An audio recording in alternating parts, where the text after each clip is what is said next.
Hello, I'm Moldran and this is the second part of the Billion Gold challenge. So here I found some nice legs, and the problem with these legs is they have two sockets but they weren't socketed right. People like to search for round numbers, for example 150 strength or 100 strength or 200 strength, and in this case like it could have reached 150 strength, but he placed gems in it that aren't good enough for 150. So it was a bit below 150. And what I did, I purchased this item and I put in better gems. And here you can see if you search for 150 strength and same values, this item doesn't appear, so only with 100 strength. I purchased it now and I'm going to change the gems in it. Stats are really nice, so it was a good deal anyways for me. And it's a pretty easy calculation, like they have 54 strength on it and 2 sockets, so the 2 sockets need to give 96 strength, which I did now. And I put them up for like 50 million on the auction house. Then here I was really lucky actually.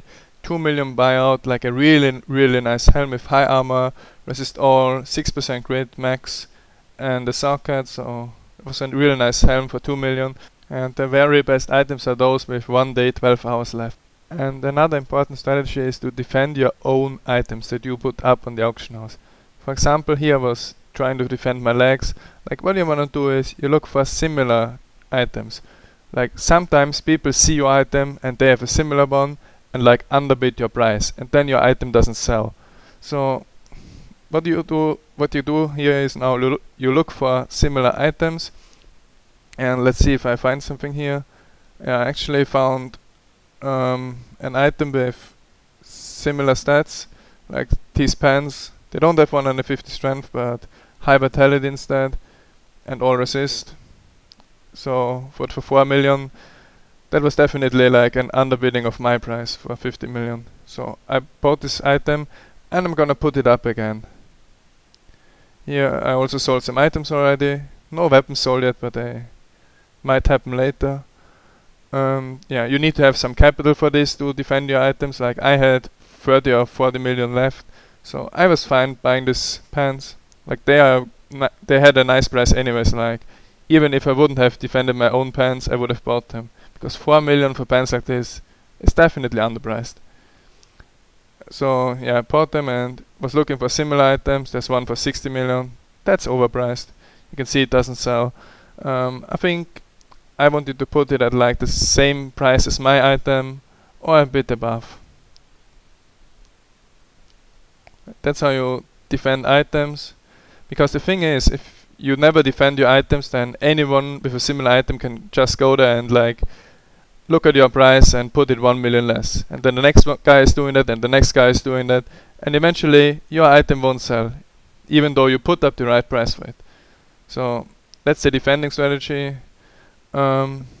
It's not that difficult, like it's easy to understand, but you need to be aware that you have to have some starting capital so you can actually purchase the other items, and you need to know that there's a demand for these goods, because if you defend your items and then nothing gets bought, you lost your gold. And my favorite thing when I'm playing the auction house is picking up the gold. I love it when I see like millions or hundreds of millions of gold in the tab here, and I'm able to pick up everything and hear the sound of getting the gold. That's just an awesome feeling. Here I also found a ring, like it was a really nice ring for 10 million. And I think the seller of this ring made a mistake by not socketing it. Like often people are looking for like strength on a ring or dexterity for such a ring, and in this case I just wanted to like socket the ring with 50 strength. So if someone is looking for critical hit chance, critical hit damage and strength, he gets the ring. Because if it's not socketed with strength, then he wouldn't get that ring.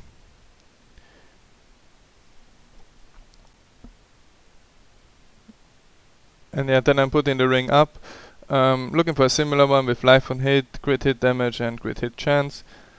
The strength I'm gonna take into account after I found similar items.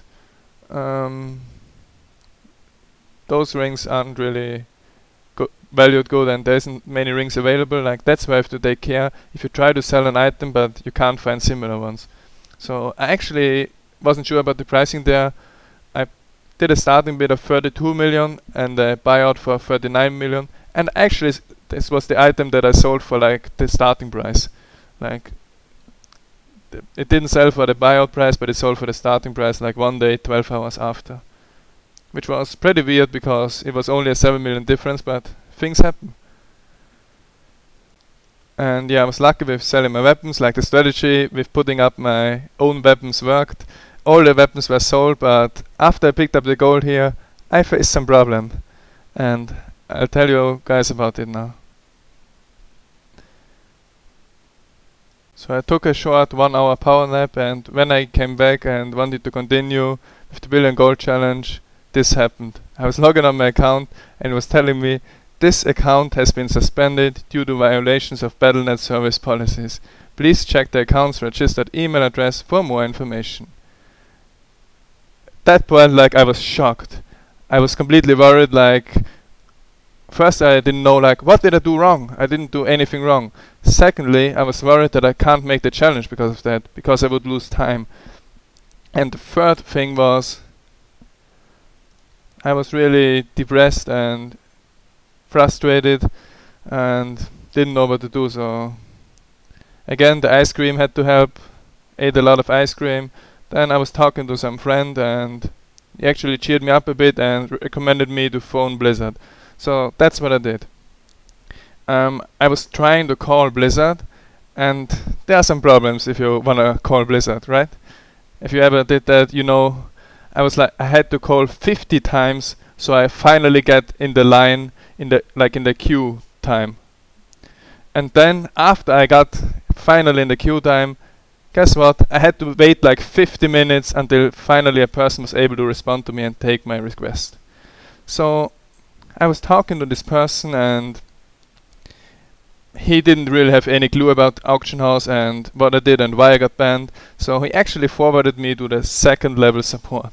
So again, I was talking to the second level support and she was telling me also she didn't have much clue about this. She doesn't know what to do, like they don't have an automatic response for that. And she actually forwarded me to the third level support.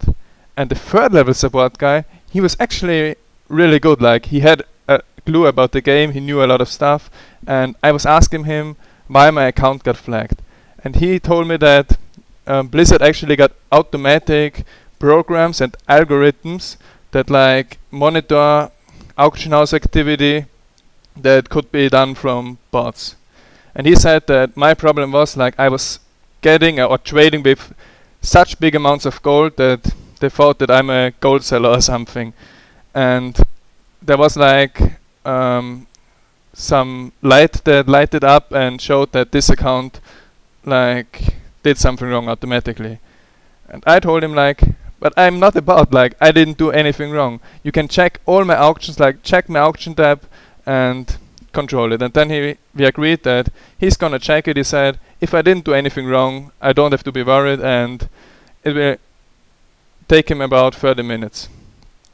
So then like 30 minutes later, I got a phone call again from Blizzard, and first they apologized and admitted that it was indeed the problem on their side, and he told me that he activated my account again. And what he also said is that he flagged my account or something, that this won't happen again. Like he did some change so the system remembers my account and that this doesn't happen again.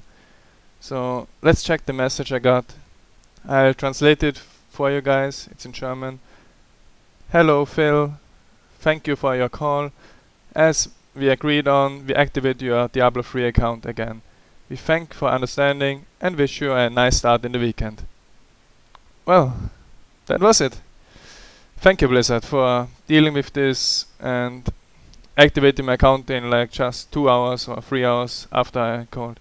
Like the only problem was the waiting time and queue getting to call them, but the rest was really handled professionally. Some people might be thinking now, hey, are you not mad at Blizzard for this because they banned you for no reason?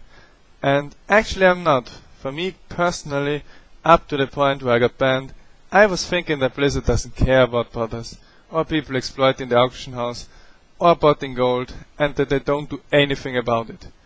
But this automatic program or algorithm that's supposed to catch botters is actually showing me that Blizzard is indeed caring about this problem and indeed doing stuff against it. It's actually a good thing, because I would love to have all those gold bots and auction house bots removed. I'm definitely not a fan of bots.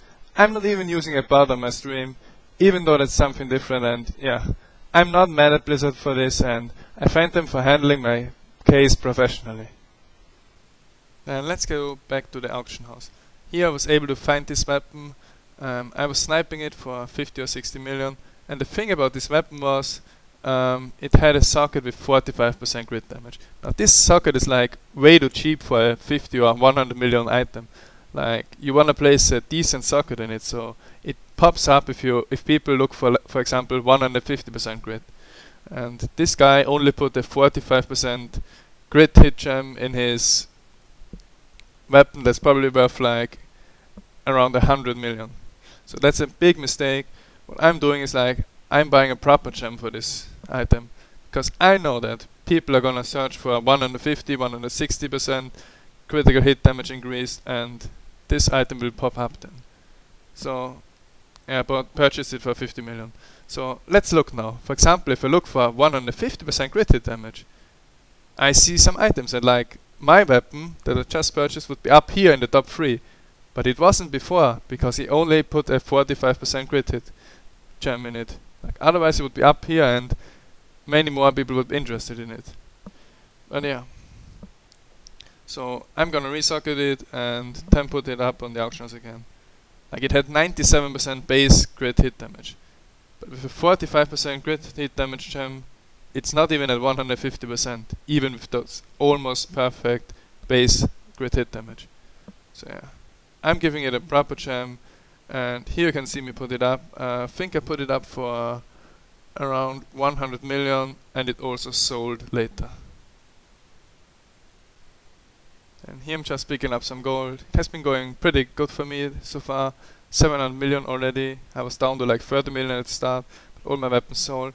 And this here now is like one of the best snipes that I've ever done. It's like a rare mace with a socket, and what else did it have? For like 50 million at the moment. 100 million buyout, that's too high. So I was thinking I could get this for like 20 million, that's what it's worth, and resell it higher.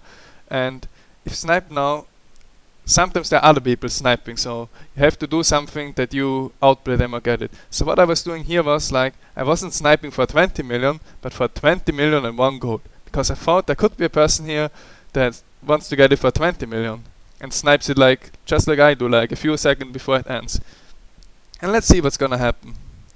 Like, my bid was 20 million and 1 gold, and that 1 gold saved me the item. So here I'm just waiting until it's about time, until it's like 1 or 2 seconds left, and then I place my bid. Because usually, for example, if the starting price is 50 million and I bid 20 million, then I would get like 4 million gold back. But if someone else is placing a bid, for example, to 20 million, I'm not getting any gold back. So let's see. I bid, I won, and as you can see in completed, I didn't get gold back. So that 1 gold was exactly enough to get the item and beat the other sniper.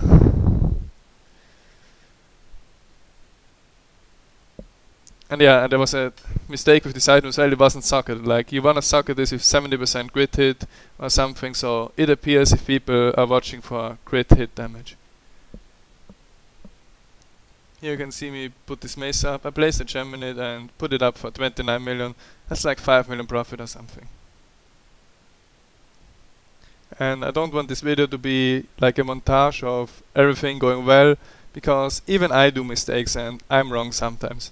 So I'm also actually gonna show you this mistake here that I did, and yeah.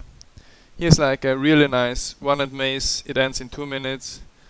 Current bid is 35 million, and I was like being too greedy with the buyout. Like, I thought I could get it for the amount that I'm bidding, and then there was actually someone who bid a bit more than me. Like, he bid it like a bit before I placed my bid, and if there's a lot of sniping going on, you can't react to other people. So let's see what I tried to do. Like, it was a really nice mace. Like, mace and axes are worth more because they give 10% crit if you're a barbarian. And yeah, let's see what I did here. Don't remember it right now. I was thinking about 50 million, 60 million in that area. So I was bidding 55 million for it and 1 gold. But in this case, the 1 gold didn't help me. Like someone else was bidding like 60 or 65 million or maybe even 70 million. And yeah, you know, that's the game. Some you win some, you lose some. Even really good auction house players aren't right every time and make mistakes. Like here you can see me, when I was trying to place the bid, someone else already had a higher bid than mine, and I ended up losing this item where I could have made like 5 or 10 million profit. And here's another nice item that I got for 10 million. It was a one-hand sword, really nice offhand with 70% crit hit damage and a socket, but once again no socket was placed in it, so if you put 70% crit or more, it wouldn't have shown up. And yeah, that's probably why I got it, even if it was like 1 day, 10 hours left. Like, people just didn't find that item because they searched for higher crit damage, and like this sword had a perfect chance to get shown if you put like 130%, 140% crit hit damage. But you know, there was just no socket in it. People forget to place sockets in it. Like, in my opinion, the auction house should have some options to like exclude sockets or don't take them into account, but as it works now, like currently, you always want to have a socket in the items that you place. Even if it's annoying, for example, if you're on the other side of things. Like if you're looking for an item and it's showing life on hit just because it has a socket in it. But yeah, I sold this sword for like 45 million, which is close to 30 million profit. That's probably, I think that's the last item that I'm showing now, and let's see the results of the billion gold challenge. So here again, my favorite part, a lot of million gold here to pick up. Left click on it and hearing the gold sound when you get it. That's nice. This item didn't sell, like, I'm not perfect. I placed too high bid and too high buyout, so it didn't sell. And yeah, this was like now 15 or 10 minutes away from the end of the gold challenge, like from the end, the deadline, and I was desperately trying to look for items that I can sell in like 5 minutes, trying really hard so I can complete it in like 15 minutes before it ends. I couldn't find an item here, but yeah, if you need to make quick 7 million profit, like, I thought it's best to look for items and go for them. But there was a head that I put up before, and luckily it sold like literally 5 minutes before the challenge ended. And yeah, there you see it. 1 billion gold. 400 million in 3 days. That was the second part of the billion gold challenge. And the third part comes tomorrow, and which contains information about how you can use the strategy and how you can use gold, or if you should actually use the strategy or not. Thanks for watching, and see you guys tomorrow.